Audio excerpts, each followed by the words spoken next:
So I've been using this tablet for a few weeks now, and I have some thoughts about it. But first, some context.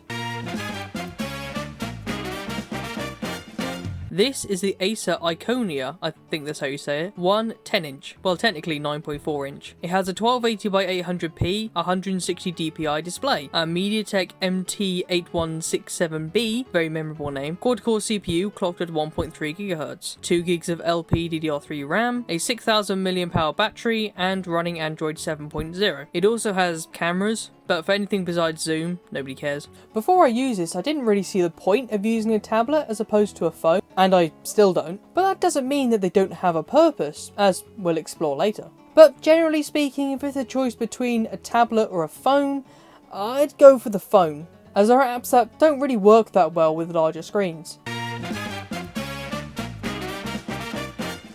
First, we'll do the benchmarks. First up is Geekbench with 87 for the single core and 307 for the multi-core. I don't really use Geekbench that much, so for comparison the Switch is 239 for the single core and 825 for the multi-core, or roughly 3 times faster, so we know this is an absolute beast of a machine. Next is 3D Mark Slingshot with 317 and a highest frame rate of 23 FPS. So needless to say, gaming isn't going to be great. Finally is Antutu. For some reason I couldn't install it from the Play Store, so I had to sideload it, hence take it with a grain of salt. Here we got just over 53,000. For comparison, most modern smartphones are about 750,000, or roughly 10 times more powerful on paper. Now that we've gone over the benchmarks, we'll see how well it works in everyday usage, and we'll see how much of an impact that slow CPU makes.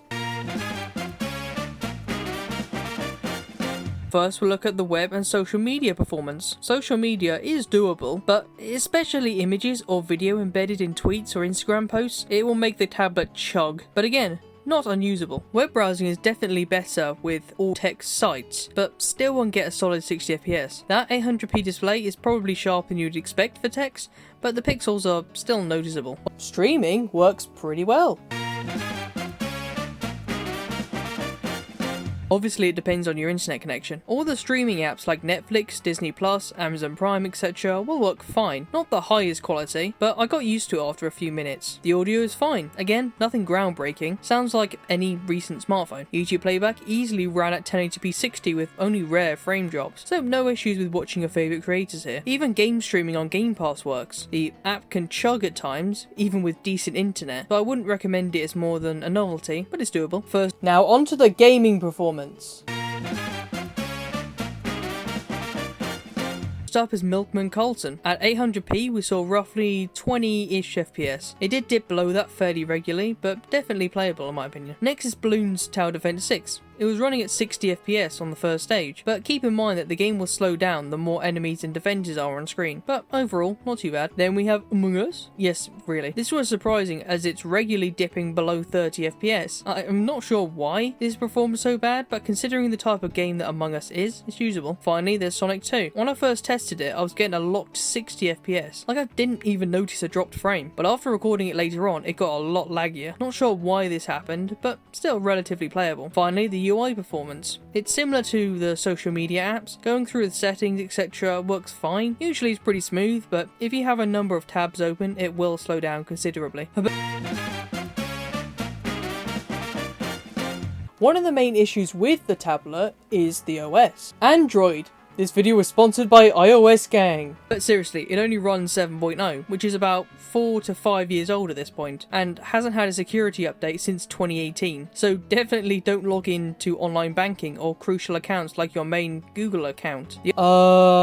Moving on. The other being that CPU. Although it's fine for basic tasks such as social media and web browsing, the more apps and stuff you put on, the slower it gets. And when it's only just getting by when factory reset, that's not a good sign. Another issue is the storage. Although it claims it has 16 gigs of internal storage, you only have 10 to actually use. It does have an SD card slot, but you shouldn't have to rely on that, in my opinion. So that's the video. Overall, using this was a better experience than I thought it would be. But should you buy one? Not really, unless it's the only option. I wouldn't pay more than 30 quid for this, and even then you shouldn't use it as a daily machine if you care about performance or security. But if you're given one or just happen to have one like me, there's still a decent amount you can do with it even in 2021. Take care. Oh, actually I should probably go and get it, shouldn't I? Oh, no. Yar. Yeah. There we go. Why can't I remember this?